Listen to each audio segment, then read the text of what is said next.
आपण ही दृश्य बघत आहोत। उपमुख्यमंत्री एकनाथ शिंदे हे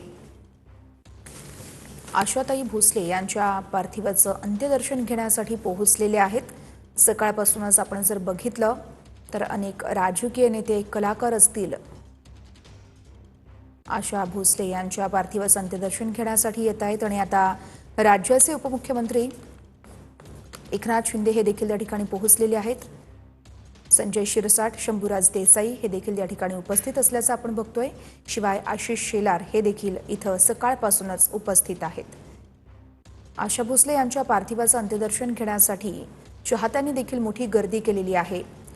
राजकीय क्षेत्रातले नेते असतील, कलाकार असतील, सकाळपासूनच सगळ्यांकडून आशाताईंचे दर्शन घेतलं जात आहे। त्यांच्या पार्थिवावरती आज दुपारी अंत्यसंस्कार केले जाणार आहेत। आशा भोसले यांनी काल खरं तर वयाच्या 93व्या वर्षी अखेरचा श्वास घेतला। फक्त राज्यच नाही तर संपूर्ण देशभरामध्ये शोकाकुल वातावरण आपण बघितलं। इथं उपस्थितांना अश्रू अनावर झालेले आहेत। आशाताई भोसले यांची नात देखील इथं उपस्थित असल्याचं आपण बघतोय। अगदी काही वेळापूर्वीच उद्धव ठाकरे यांनी देखील सहकुटुंब या ठिकाणी येऊन आशा भोसले यांच्या पार्थिवाचं अंत्यदर्शन घेतलेलं आहे। आता राज्याचे उपमुख्यमंत्री एकनाथ शिंदे हे देखील दाखल झालेले आहेत आणि ते देखील आशा भोसले यांच्या पार्थिवाचं अंतिम दर्शन घेत आहेत। दुपारी 4 वाजता अंत्यसंस्कार केले जाणार आहेत।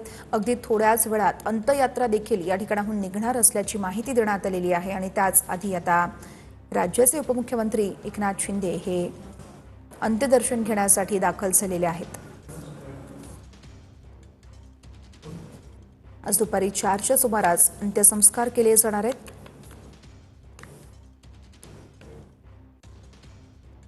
आपण बघतोय शिवसेनेचे मंत्री देखील या ठिकाणी उपस्थित आहेत। संजय राठोड असतील, योगेश कदम, संजय शिरसाट, शंभूराज देसाई,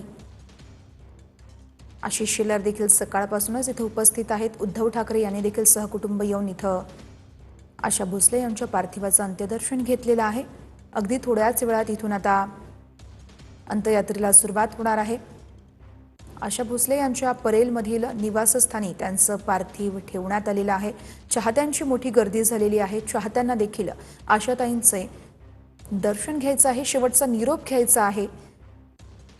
साश्रू नयनांनी खरं तर सगळेच भावुक झालेले आपण बघतोय।